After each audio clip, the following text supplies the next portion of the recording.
Hello, welcome to another episode of History in the Dark. I am your host, Darkness the Curse. And before we begin, as always, thank you so much to my generous patrons, my British Rail critics, and of course my underwater train finders. You are the reason why this content remains a dreadnought. Not really. That's not really a good descriptor for this channel. And today, we are going to discuss warships. And some of you might be confused because you're probably like, wait a minute, you already did this video, Darkness. You can't just recycle stuff and pretend like it's new. Well, I have a reason this time. See, my first ever 5 of the worst warships ever was not that great of a video, in my opinion. In fact, I think it's one of the worst videos I ever did on this channel. And I hate it. Hate it, hate it, hate it. And I feel that I could have done better in many, many ways. I put at least 2 ships on that list that probably didn't deserve to be on worst ever. None of the flaws I mentioned were not there, but the Dunkirks and the Littorios really weren't that bad in the grand scheme of things. Yeah, they had issues, but a lot of ships had issues. The thing about warships, especially large ones, is that there's so many factors to consider when it comes to designing them. It's not like something smaller, like a car, or a plane, or even a locomotive. Vehicles that could be controlled by 1 or 2 people are not on the same level of massive floating behemoths that require hundreds of men in order to staff them. There's so many things that have to be considered and worked out, and thus finding a truly bad design is actually pretty difficult. And putting the Dunkirks and Littorios in the category of worst ever is a very disputable thing for me to have done, especially in retrospect. Now that I have more information from better sources, I think I might have gotten that one wrong. So let's redo this whole thing and try to start off this new year on a good note by talking about terrible things. 5 of the worst warships ever.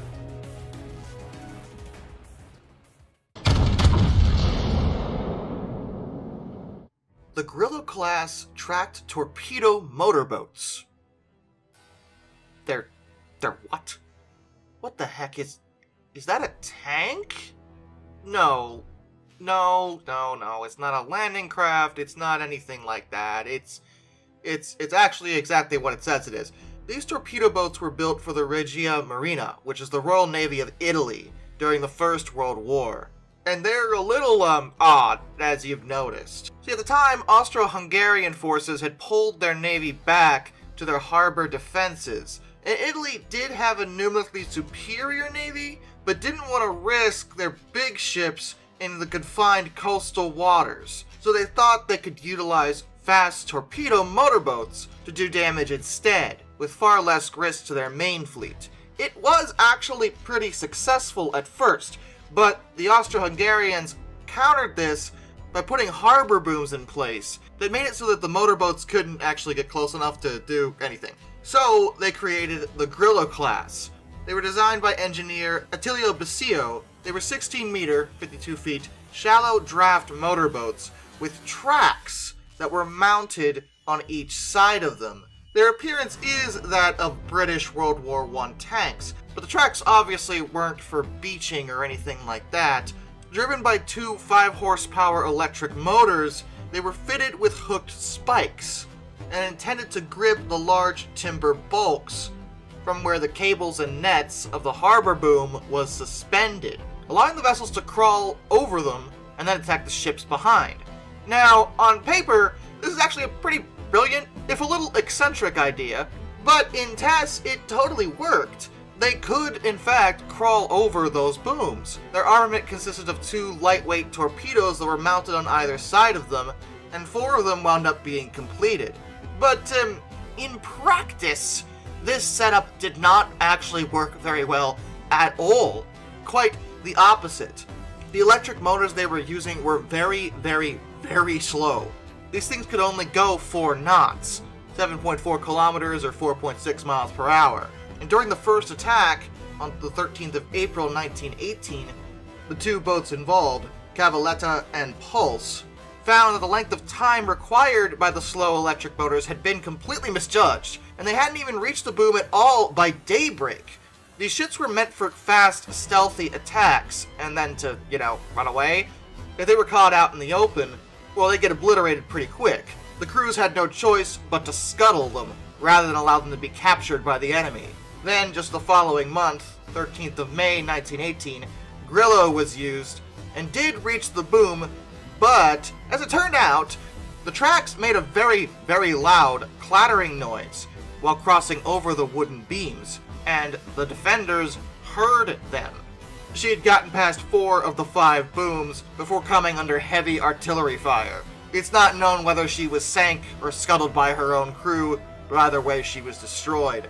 The Austrians actually recovered that wreck, and believe it or not, were working on 2 copies of it when the war ended, but this sort of thing was never really attempted again. It just didn't work very well in practice, despite, on paper, actually not being the worst idea in the universe. The only remaining Grillo class, La Costa, wound up being abandoned and scrapped in 1920. Which is a bit of a shame because I think such a unique type of ship would have made a very interesting museum piece.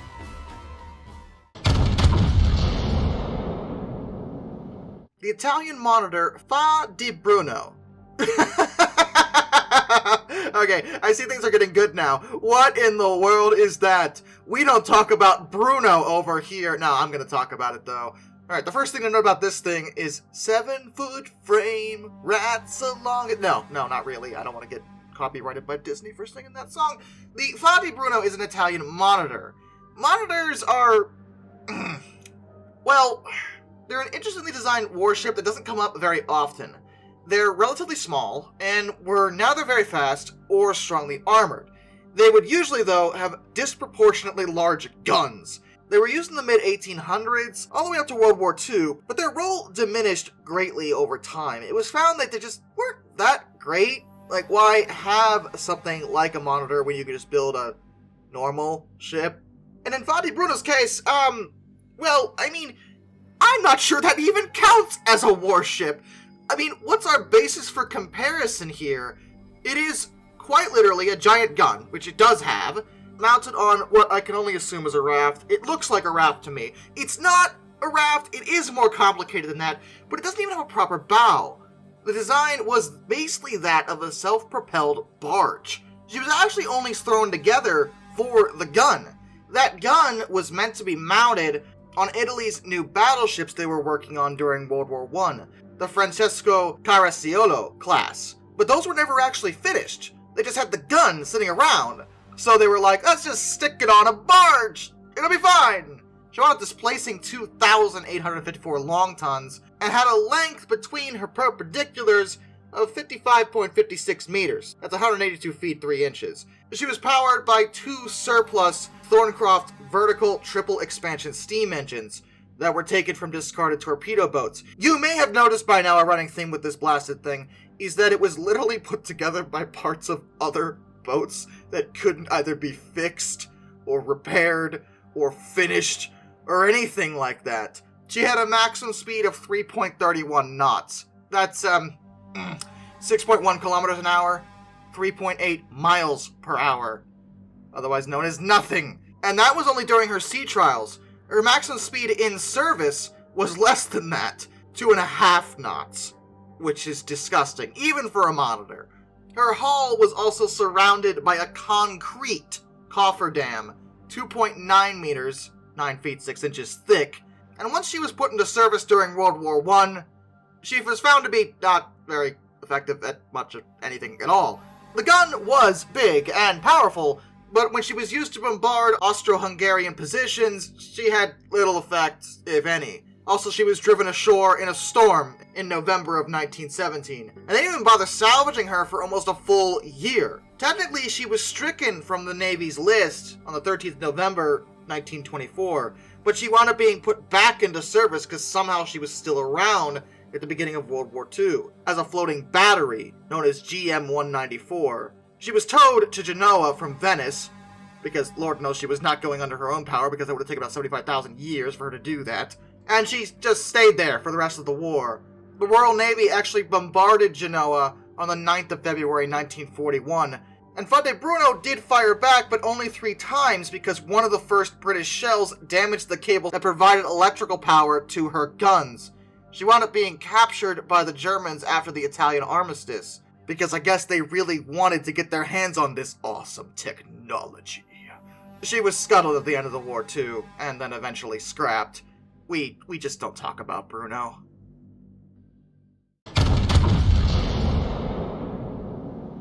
The USS Galena. The USS Galena was launched the 14th of February 1862 for the Union Navy during the American Civil War. The Union Army had been concerned because they received word of the Confederates' new casemate ironclad, CSS Virginia. So Congress appropriated $1.5 million for the purpose of building 1 or more armored steamships to deal with that problem.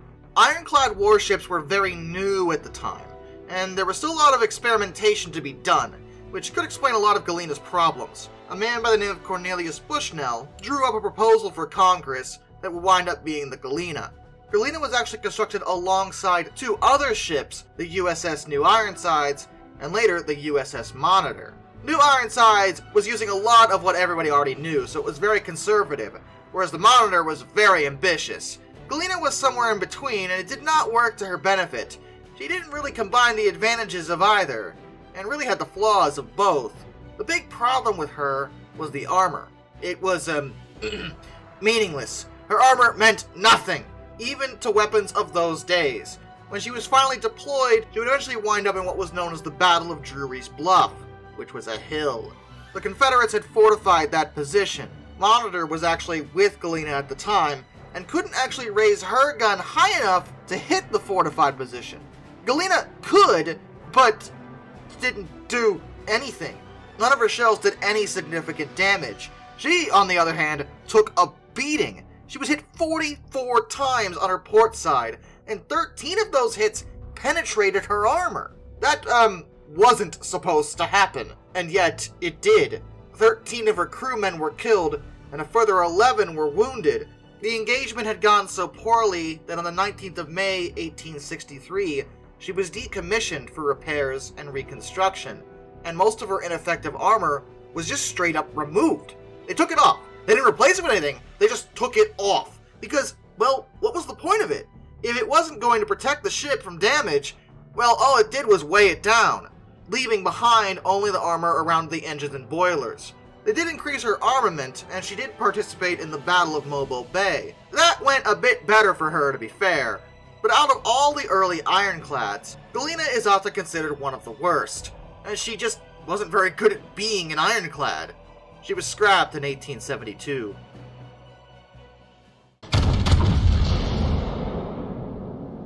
The CSS Georgia. Launched in 1863, this is the Confederate side this time. Yeah, we're still talking about the American Civil War, but this time the Confederates got a one-up on the Union in terms of being just the friggin' worst at shipbuilding. The CSS Georgia was obviously named for the state of Georgia, also known as the Ladies' Ram. It was an ironclad as well, and the reason it was called the Ladies' Ram is that the Ladies' Gunboat Association raised $115,000 for her construction to defend the port city of Savannah, which is really good because defending the port was literally all she could ever do. What was the problem with this ship? Oh, you know, it was just a little itsy-bitsy issue of not being able to move. She could float, and she had decent armor, but her engines were terrible. They lacked sufficient power for the ship to maneuver in any real way, and as a result, the decision was made to only use her as a floating battery. She was a monitor in disguise. Except, no, wait, I'm sorry. The Fade Bruno could move. In fact, every monitor I've talked about before could move. This one couldn't even do that, and it wasn't even designed to be a monitor. She was supposed to be an ironclad and actually move around and battle other ships, but no. Floating battery, that's all you're good for. Sit there. She lasted in that same spot, anchored in the Savannah River, for 20 months. Then she was actually captured by land on December 21st, 1864, but her crew wouldn't let that go through and scuttled her to prevent her from being captured, because, you know, the Union would really, really want her, apparently.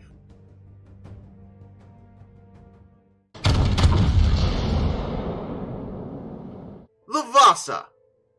Aha! Ha! See, I did get one thing right. If there was one ship that was on my initial, totally screwed up list of worst ships ever that actually definitely belonged there, it was this one. And most people agreed with that, so I decided to leave this one entry alone and not change it at all, because wow. She was a Swedish ship built under the orders of King Gustavus Adolphus as part of the military expansion that he had initiated in a war with Poland-Lithuania. This, by the way, was in the 1600s, so this is one of the oldest things I've ever talked about on this channel. The ship was laid down in 1626 and launched March 1627. The king was highly invested, both literally and emotionally, with this ship. She was armed with bronze cannons that were cast in Stockholm specifically for her, and she was richly decorated as a symbol of the king's ambitions for Sweden and himself. When she was done, she was actually one of the most powerfully armed vessels in the world. Very impressive, but she was terrible and dangerous, not for her enemies, but for herself and her crew. She was very unstable. The king was away fighting the war, but he wrote frequent letters insisting that the ship be launched as soon as possible, and nobody really wanted to make the king unhappy because, duh. But in the summer of 1628, after the ship was launched, but not put to sea just yet, they arranged for the stability to be tested for Vice Admiral Fleming, who had recently arrived in Stockholm. 30 men ran back and forth across the upper deck to start the ship rolling. Now, a typical ship would be able to handle that just fine, but the admirals stopped the test after they had only made 3 trips. The ship was that unstable. But the king could not really be effectively denied, despite these problems being quite obvious. So, the ship was ordered to sea on the 10th of August, 1628, and the Vasa departed on her maiden voyage. It was a calm day, and again, a regular ship that was built appropriately should have been totally fine in these conditions, though it's worth mentioning that her gun ports were open. As she sailed along, a gust filled her sails, and she heeled to port. This was corrected, but then an even stronger gust again forced her to port, and that time, the lower gun ports were pushed under the surface of the water, allowing the sea to rush in to the ship. The ship could not recover from that in any way, and she sank quickly to a depth of 32 meters, only 120 meters from shore. 30 people died in the accident. When the king finally found out about the ship sinking, he was, of course, furious and demanded that the guilty parties be punished. But in the end, it was found that no one could really be held accountable for what happened to her, except perhaps the king, but the law couldn't really deal with him at all. He was the one who had approved all measurements and armaments, and the ship was built according to the instructions and loaded with the number of guns specified. Everything had been built according to what he wanted, which, well, he's not a ship designer. You can see why that was a problem. But interestingly, the Vasa went on to serve a much better purpose hundreds of years after her sinking. She wasn't that far from shore, and she wasn't that deep, so raising her actually wasn't that difficult in the grand scheme of things. She was lifted up on the 8th of April, 1961. From there, she was taken to the shore and preserved, held as a museum ship in the Vasa Museum, where she still is in Stockholm, Sweden. Which is a pretty nice end for a ship whose best trait was her ability to flip over. And with that, a special thank you to all my underwater train finders: Thomas Ward, Somedude267, Orange Glass, Royal Hudson 2860, Lord Hawk 444, Benjamin Owens, Panzer Kitsune 131-232, Mr. Black Rose, Master of None, Josh Johnson, Middle for Life Guy, Matthew Gavin, Arthur Roy, DM Typo Typhoon, Tommy Rossini, Lord Captain Von Thrust III, Joshua Long, Alaric Jaspers, Brian, Jack Carson's Railway Videos, Major Klutz, Hayden DeGrow, Ohio Trucker 1, and Ty Hammonds Jr. Till next time, this is Darkness, individual Lafon, farewell.